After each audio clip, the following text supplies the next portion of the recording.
Hi yo, xin chào các bạn quay trở lại với channel của mình nha. Mình là Trai Sapa Vlog này mọi người ơi. Và hôm nay mình sẽ làm một cái video nha.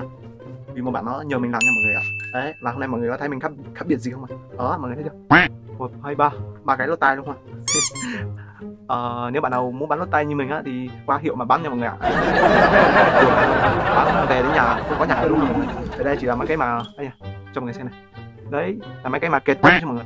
What the hell? Máy móc kề tất đấy mọi người ơi. Máy móc kề tất. Nếu bạn nào muốn làm như mình á, đi ra ngoài chợ mua một đôi tất này mọi người, xong rồi là hay móc vào tay thành một cái lót tay luôn mọi người. Thôi bây giờ không nói sao gì nữa, mình sẽ làm video của bạn kia nha. Ok, vô luôn. Anh ơi, làm video giúp em được không? Đấy, mọi người thấy chưa? Làm chỉnh và chọn một bài nhạc hơi tân trọng nha.